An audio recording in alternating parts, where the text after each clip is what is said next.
Genesis chapter 42. Joseph's brothers arrive in Egypt.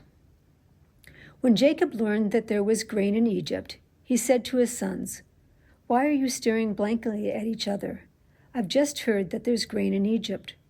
Go down there and buy some for us so that we can survive and not starve to death." So Joseph's 10 brothers went down to buy grain in Egypt. However, Jacob didn't send Joseph's brother Benjamin along with his brothers because he thought something bad might happen to him. Israel's sons came to buy grain with others who also came, since the famine had spread to the land of Canaan. As for Joseph, he was the land's governor, and he was the one selling grain to all the land's people. When Joseph's brothers arrived, they bowed down to him, their faces to the ground. When Joseph saw his brothers, he recognized them, but he acted like he didn't know them. He spoke to them with a harsh tone and said, "Where have you come from?" And they said, "From the land of Canaan to buy food." Joseph recognized his brothers, but they didn't recognize him. Joseph remembered the dreams he had dreamed about them and said to them, "You are spies. You've come to look for the country's weaknesses." They said to him, "No, master. Your servants have just come to buy food. We are all sons of one man. We are honest men. Your servants aren't spies." He said to them, "No, you've come to look for the country's weaknesses." They said, "We, your servants, are 12 brothers, sons of one man in the land of Canaan. The youngest is now with our father, but one is gone." Joseph said to them, "It's just as I've said to you. You are spies. But here is how to prove yourselves. As Pharaoh lives, you won't leave here until your youngest brother arrives. Send one of you to get your brother, but the rest of you will stay in prison. We will find out if your words are true. If not, as Pharaoh lives, you are certainly spies." Joseph's brothers returned to Canaan. He put them all in prison for 3 days. On the 3rd day, Joseph said to them, "Do this and you will live, for I'm a God-fearing man. If you are honest men, let one of your brothers stay in prison, and the rest of you go. Take grain back to those in your households who are hungry. But bring your youngest brother back to me, so that your words will prove true and you won't die." So they prepared to do this. The brothers said to each other, "We are clearly guilty for what we did to our brother when we saw his life in danger and when he begged us for mercy, but we didn't listen. That's why we're in this danger now."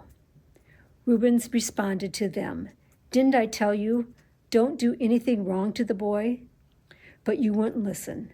So now this is payback for his death." They didn't know that Joseph was listening to them because they were using an interpreter. He stepped away from them and wept. When he returned, he spoke with them again. Then he took Simeon from them and tied him up in front of them. Then Joseph gave orders to fill their bags with grain, to put back each man's silver into his own sack, and to give them provisions for their trip. And it was done. They loaded their grain onto their donkeys, and they set out. When they stopped to spend the night, one of them opened his sack to feed his donkey, and he saw his silver at the top of his sack. He said to his brothers, "My silver's been returned. It's right here in my sack."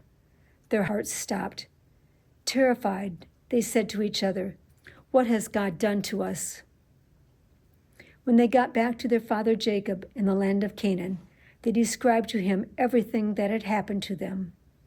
The man, the country's governor, spoke to us with a harsh tone and accused us of being spies in the country. We told him, "We're honest men, not spies. We are 12 brothers, all our father's sons. One of us is gone, but the youngest is right now with our father in the land of Canaan." The man, the country's governor, told us, "This is how I will know you are honest men. Leave one of your brothers with me. Take grain for those in your households who are hungry, and go. But bring back your youngest brother to me. Then I will know that you are not spies, but honest men. I will give your brother back to you, and you may travel throughout the country."